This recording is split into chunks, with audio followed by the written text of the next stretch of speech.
There we go. Okay. So we're in section 1.2 and we're talking about functions.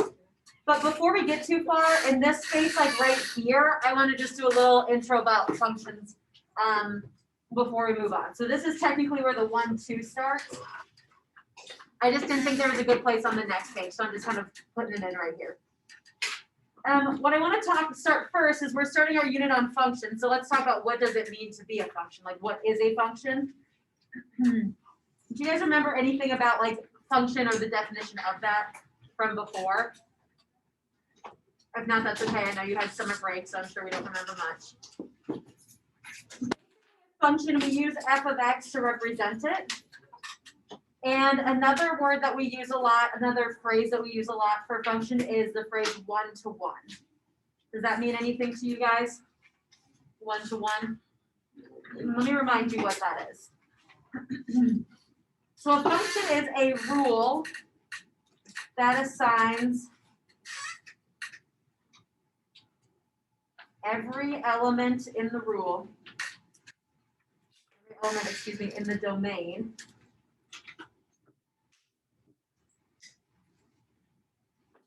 to exactly one in the range. So every element in the domain is matched to exactly one element in the range. That's what I mean by one-to-one. So every single x value we have has exactly one y value. That means it doesn't have two y values, it has one y value. An example of this is like if I were to draw, I don't know if we really do these like little mapping guides anymore. Do you remember doing this in like Algebra 1 though, where I drew like a little column and I drew arrows over? So like let's say we have like -2 is in my x. Let me make a different color so I can see the point. Like -2, 3, and 5. I can have -2 go to 5, that's okay. And I can have 3 go to 1. I can also send 5 to equal 1 as well, that's okay. What I cannot have is I cannot have two arrows coming from the same x. So if I plug in an x, I can't get two different answers. I can plug in one x and get one y, but the same x's can go to the same one y. Does that make sense? So I would maybe think of that as like x's can repeat. No, y's can repeat. But x's cannot.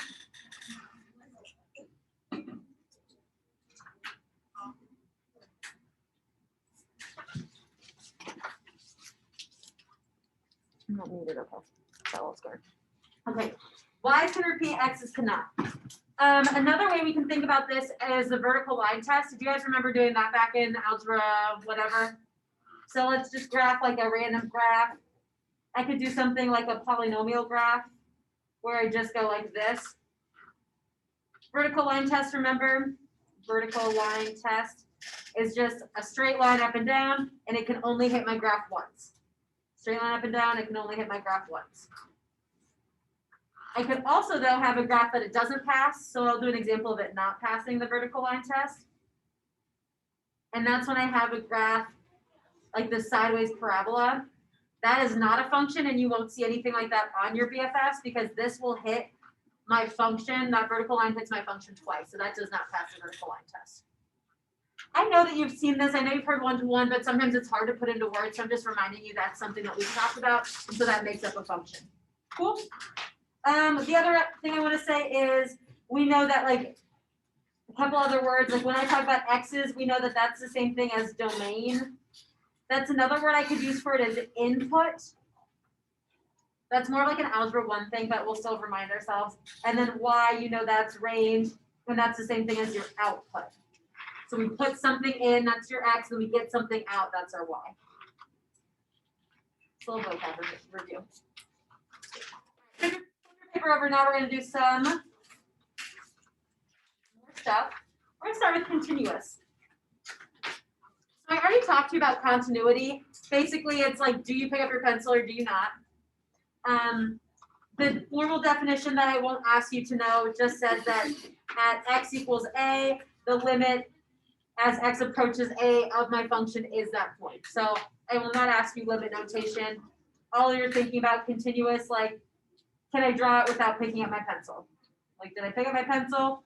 If not, then we're good. If you did, then it's not continuous. So we're gonna do a couple examples, and I'm gonna use that kind of parabola graph again. Hey guys. Sorry, That's okay. So continuous graph is like this, like straight polynomial. I graphed it without picking up my pencil. It's nice continuous. There's no holes, there's no jumps, there's no nothing, there's no asymptotes. Nice and pretty. The next type, the rest are discontinuity, so when it's not continuous. So a discontinuity could be something called a removable discontinuity.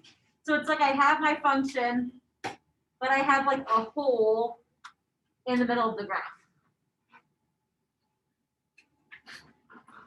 I have two graphs here because I can have just a hole and nothing fill it, or I can have the exact same thing. I can have that hole, and then I fill it with like a point somewhere else, another y on my graph, but it's just not in line. It's not like where it should be. We call that removable discontinuity because I could literally like move something into that spot. Like I just removed that one point and I put it somewhere else. Just remove that one point out. Okay. Jump discontinuity is when I have a hole, but then I don't continue from that hole. I jump somewhere else and draw from there. So a jump discontinuity looks like this, but now I'm jumping up here. You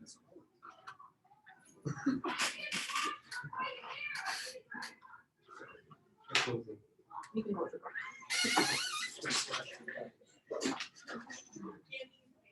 So a jump discontinuity is where I like have a hole, but then I jump up somewhere else. There's like a big space in my graph. It's not just like one hole. It's like I stop my graph and then I start it somewhere else. And then the last one's non-removable or infinite discontinuity. The best example of this is like a rational function where I've got like, no, let's go down here. I've got like a little curve over here. I've got a little curve on this first quadrant. And I've got asymptotes here. I cannot just like easily move something back down to start connecting it. Like it's very much like not connected. Lucy, go to class. Don't stand right in front of my door if I know who you are. Lucy. All right. That's just continuity. Anybody have any questions on that? Nope. Okay. Now, remember yesterday we did all the continuous, increasing, decreasing, all that stuff, but with BFFs? We're going to do the exact same thing here, but now we're going to use the basic BFF to draw something a little bit different from it. Let's actually go, let's skip this one. Let's go to number 3. We'll do that one first because that's more like the one we did yesterday.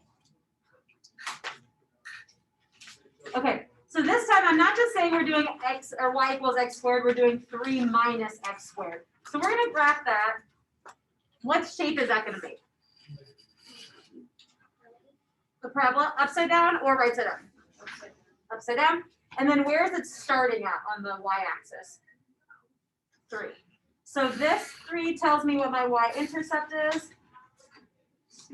This tells me the shape of my graph. And like you guys told me that negative means that we're going downward facing. So I'm just going to go to 3. 1, 2, 3. And you don't have to be too exact. We're just going to parabola down.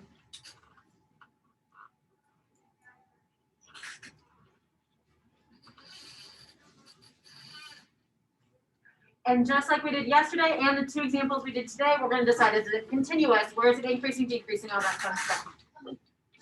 This time, this is the picture we look at.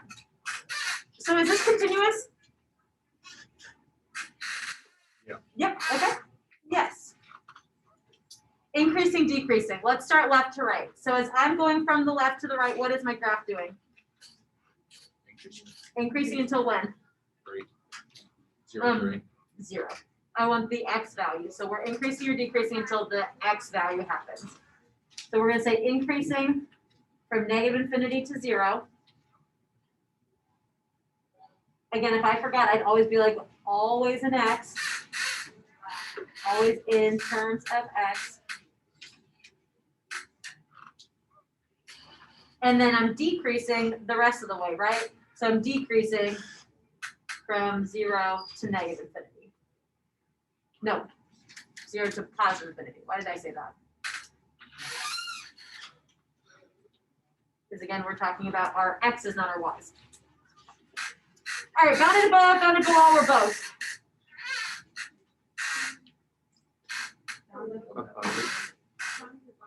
We're going to say bounded above because there's a point we'll never go above. So the bounded below and above might be opposite of what you think it might be. You might be like, oh, well, everything's below it, so it must be bounded below.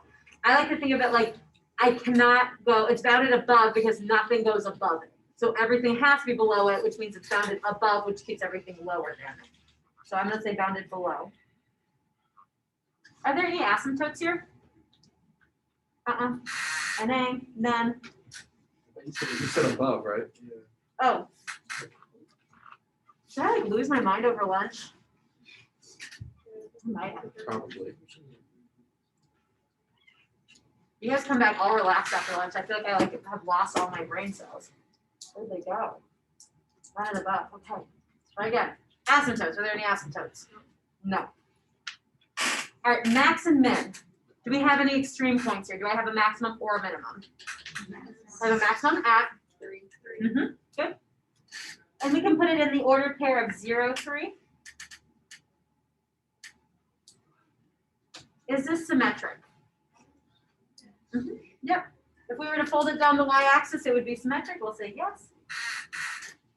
All right. Domain, range, and zeros. Okay, let's do domain. What was my domain here? What x's were? All of them, right? There's no problem with my x's. Do you guys understand what I mean when I say that? Okay, if you're ever confused, if you're like, you keep saying this way and nobody knows what you're talking about, just tell me. Domain is almost always all real numbers. So that's, I would start generally there and then be like, are there any holes? Are there any problems that we can fix? Okay, range though, range is funny. What's the smallest y I can have? 3. That's 0. Let's think about where my graph is. Negative. 3 is important, but 3 is the top, right? So negative infinity is the smallest it can be. So we can go as low as negative infinity, but we can only go as high as 3. Since it's downward facing, I can't do 4, I can't do 5, I can't do 6. So we're going to say negative infinity to 3. And we can include the point 3 because we do have a point there. All right, and then now we need to find zeros. We can do this a couple different ways. We can go graph this on our calculator and calculate the zeros. We can set this equation equal to 0 and then solve. Either way is fine for me. So I'll show you the algebraic way and then we can go confirm it in the calculator. So my equation is 3 minus x squared. So we can just set that equal to 0 and see what my zeros are. I'm going to add the x squared to the opposite side, so I have a positive x squared, so x squared equals 3. And then I just square root both sides.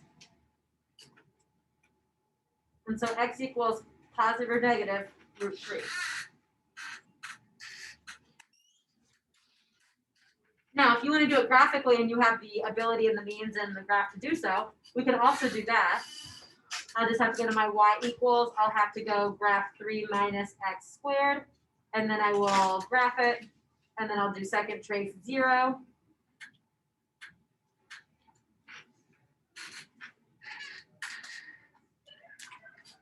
Which is negative 1.7. And if I wasn't sure, I could do square root of 3 in my calculator, and that's the same thing as 1.7. So those are the same. And then second trace 0 for the positive one.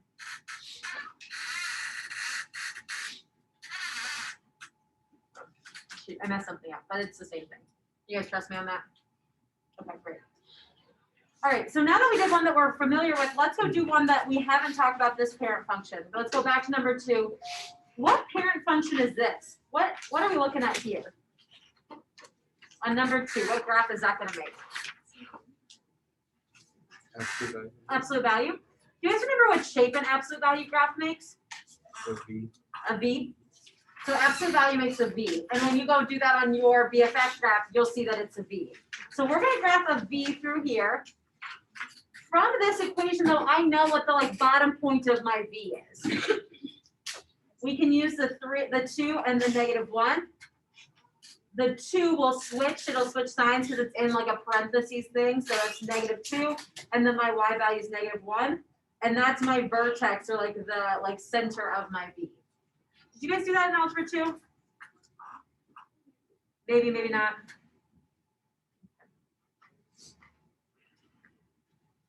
So my vertex is -2, -1. So I'm gonna go graph that on my picture.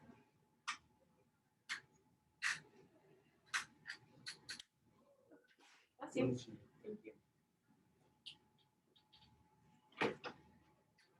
And then remember absolute values, you just go over 1, up 1, over 1, up 1, over 1, up 1, forever and forever.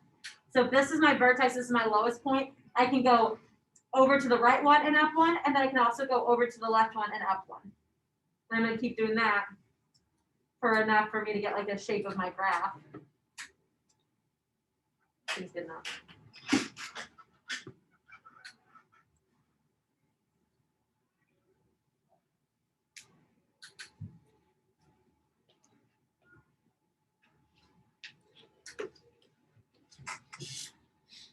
You guys okay with the graph I drew? Okay, so from here, we're gonna do continuous, domain, range, all that fun stuff. Do you wanna try it on your own?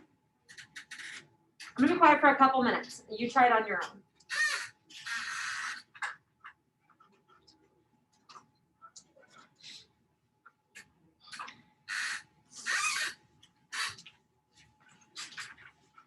Feel free to talk to a neighbor if you want. Check your answers when you're done.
Don't forget to go to the next page, which has domain, range, and 0. So flip over to the next page 2 for that.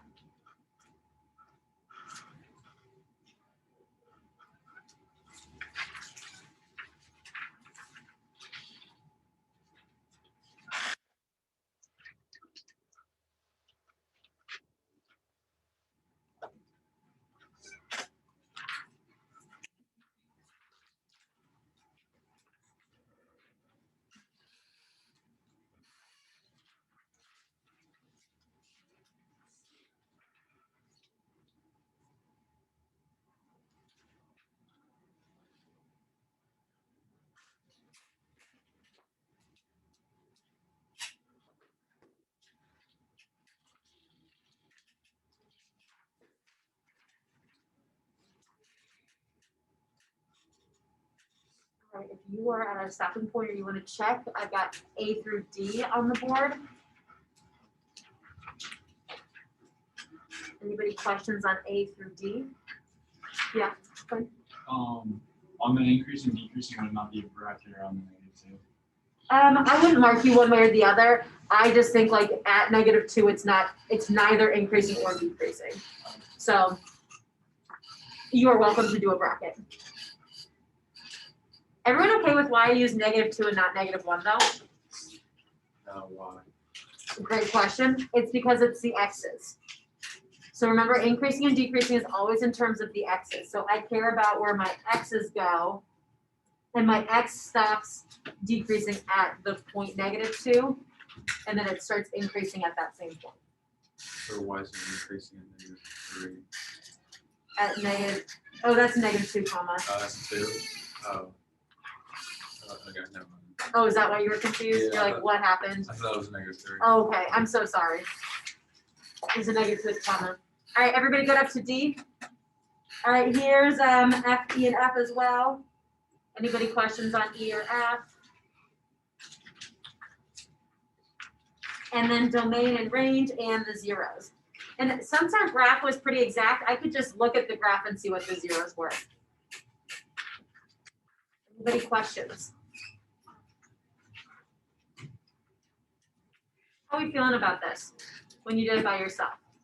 Give me like a thumbs up, I feel pretty good. Give me a thumbs down, like I have no idea what language you're talking in, and thumbs in the middle, like, okay, but I could probably do better. Okay. Okay, no one asked me what language it's in, so that's good. Does someone have a question? Awesome, okay. All right, so we've done 2 and 3. Let's move on. Let's go to the top of the next page where it says even and odd. You guys ready for that? Okay, even and odd, and I've kind of been skirting around this whole time. This is in terms of symmetry. I find this a little bit confusing because we talk about even and odd for end behavior when we do polynomials. But right now, when I talk about even and odd, I'm talking about in terms of symmetry, okay? So I might say, is this function even? That means, is it symmetrical in this way? Or is it odd? That means it's a symmetrical thing. So let me give you the definitions and we'll explore that a little bit more. So even means that it's symmetric about the y-axis.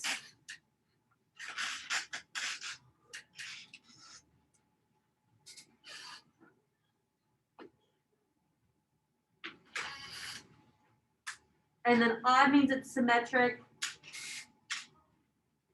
about, and it's not the x-axis, it's the origin. If it's symmetric about the x-axis, then it's not a function.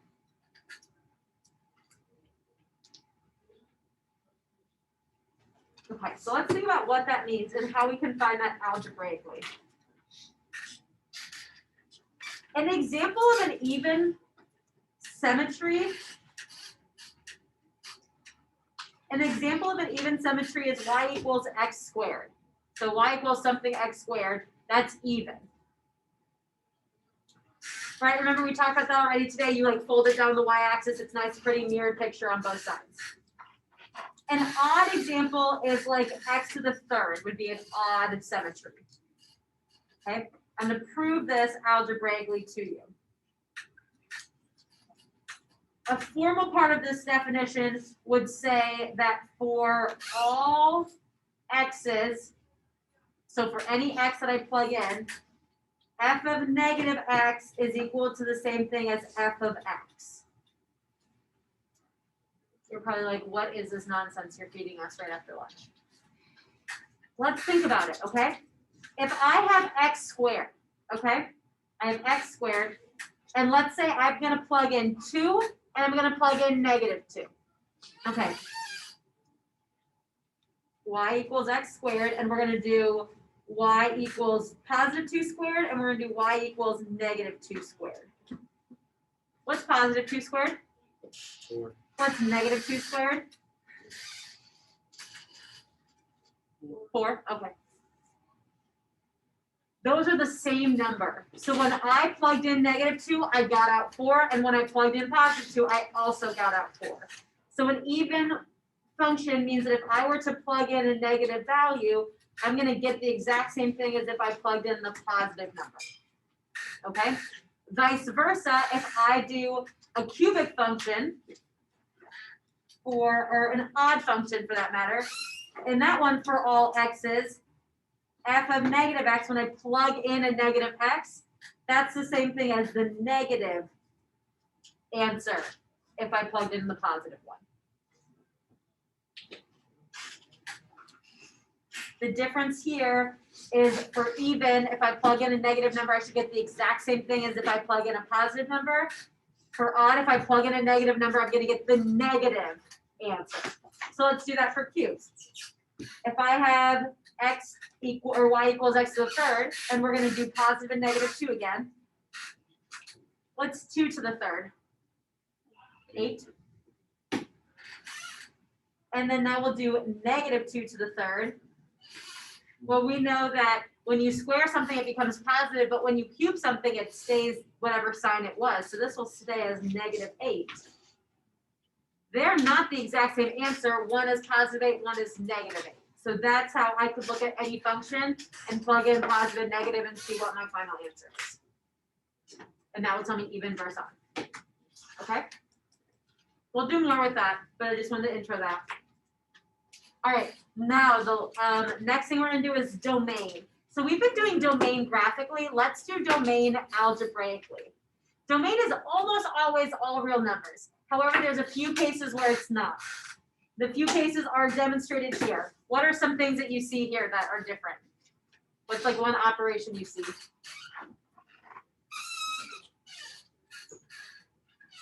And all of these, like what's one thing you see a lot of? Fractions. Fractions. I see a lot of fractions.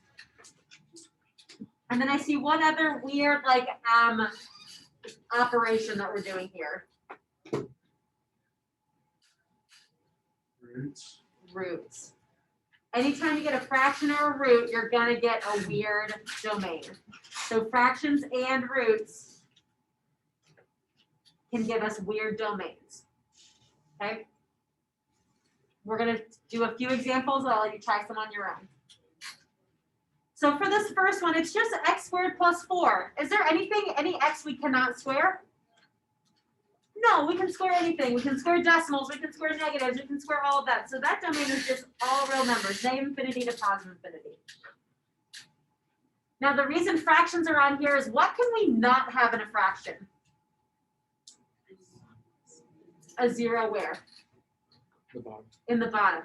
When you have a fraction, if you have 0 in the bottom, it was this class, right? Because Isabel taught us NO means no. You guys everyone remember that? Yeah. Grayson wrote that on his study guide when he was studying for his test. He wrote okay and NO. And I was laughing because that's what we did in this class. So it's okay if you have a 0 on top. It is not okay if you have a 0 on the bottom. So the reason fractions are bad is the denominator cannot equal 0. So what we're going to do is we're going to figure out what number would make the denominator equal 0, and we cannot include that in our domain. So let's look down here. So I've got 5 over x minus 3. So I'm going to set the denominator equal to 0. Whatever number that is, it just cannot be in our domain. So x minus 3 equals 0. That means x equals 3. That cannot be in our domain. So I'm going to write x does not equal 3 to remind myself I have to put this in interval notation where 3 is not in my interval. Another way, because I know some of you guys are very visual, another thing you could do is you could graph it on like a little number line.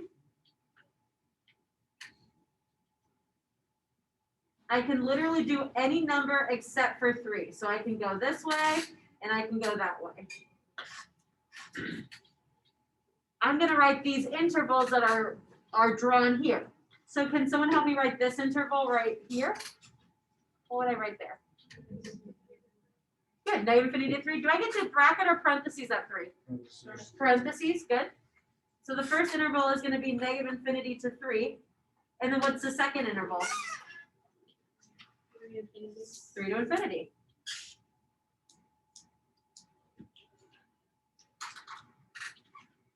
Cool. You guys okay with that? Let's do 2 fractions now. I can't let any of those denominators be 0. So in letter C, what's one thing the denominator cannot be? 0. What's another thing the denominator cannot be? That should be x minus 3 down here in the denominator. 3. It cannot be 0, it cannot be 3, it can literally be any other number.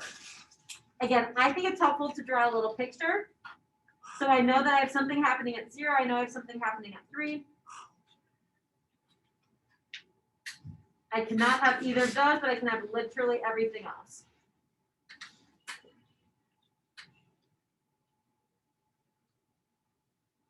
Now you got about 15 more minutes. I just haven't given you any time updates, so I want to make sure you do that. All right, so my first interval, negative infinity to 0.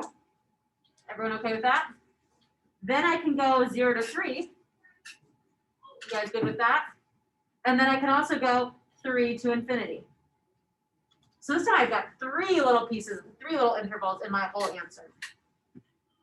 Crazy. Yeah, Quinn. Can we not write it as like EX where X doesn't equal a number? I'm going to ask you to do it in interval notation. Okay. So you can write that to help you organize your thoughts, and that's what I do. But then I want the final answer to be interval notation. All right. Let's do.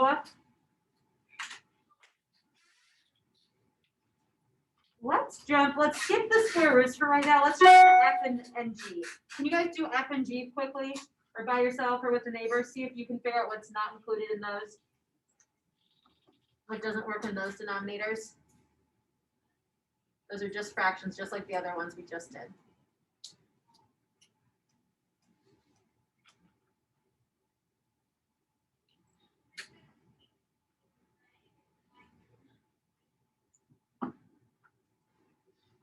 So then we'll skip the square roots. Not let the denominator equal 0.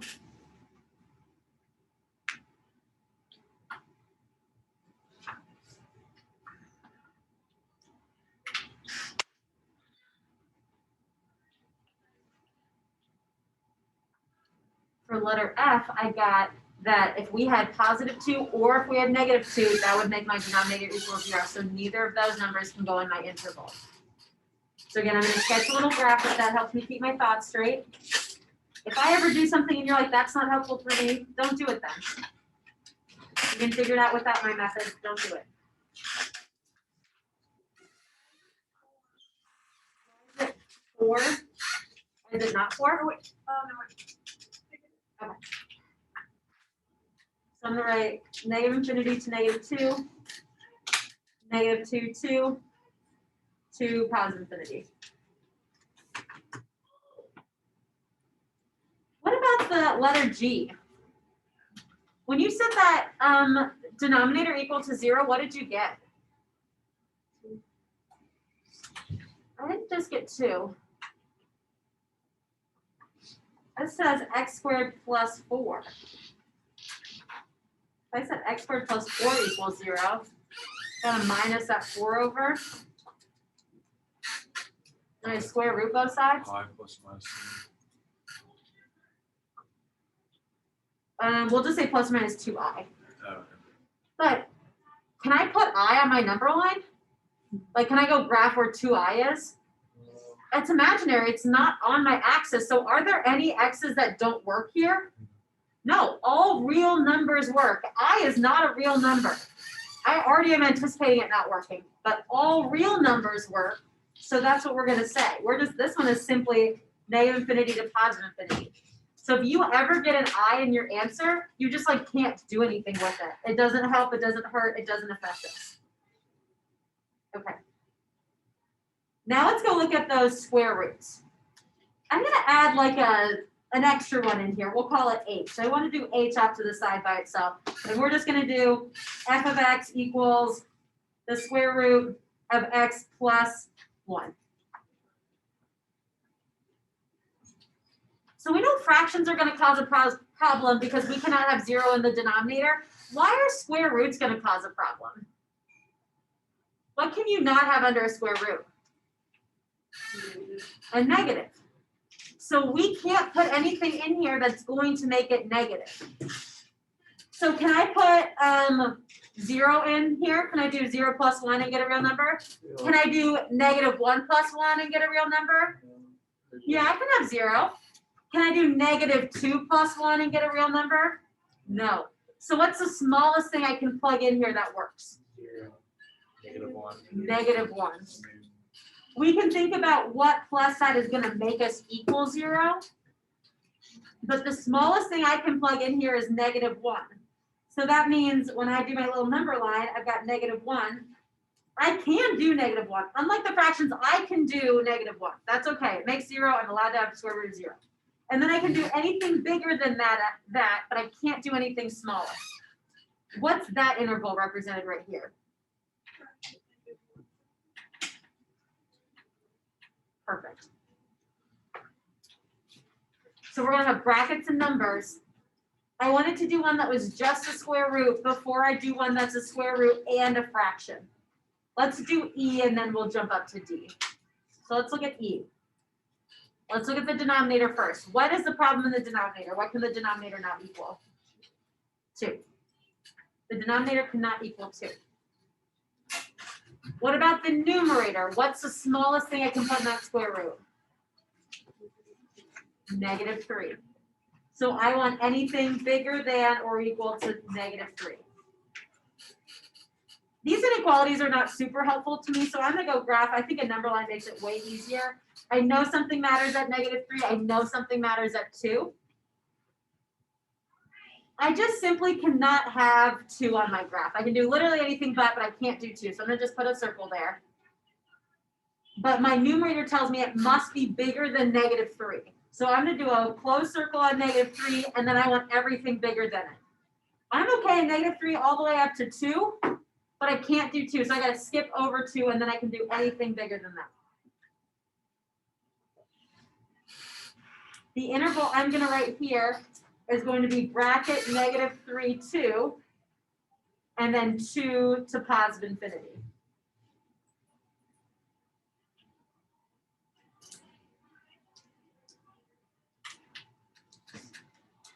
Are we okay with that? Okay, we got one more to do. This last one, let's figure out what cannot go in on the bottom. What does not work in the denominator? -1. So that's what I got from here. What about the second parentheses? Does that matter for anything?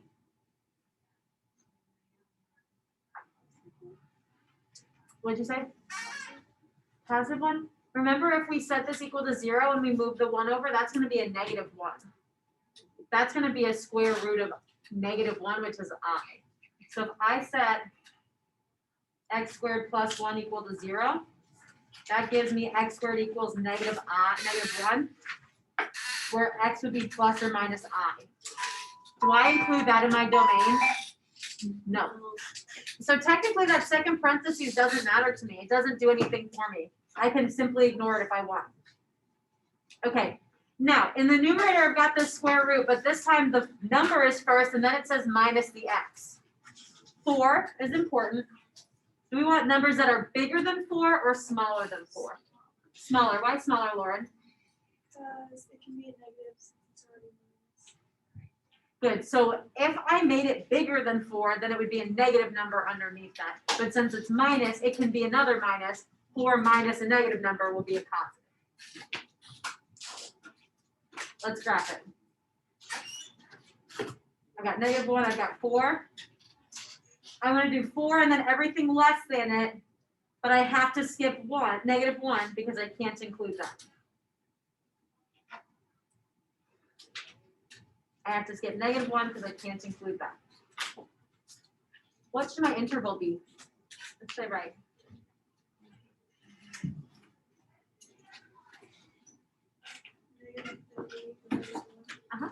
Bracket or parentheses. Okay. And then, good. Bracket or parentheses with the 4. Perfect. So this gets a little funky. We'll do some more domain practice next time I see you. We did not finish 1-2, so you don't have any 1-2 homework, but you do have 1-1 and your graph for Tuesday, which is the next day I see you. Cool? Good job, guys. Thank you.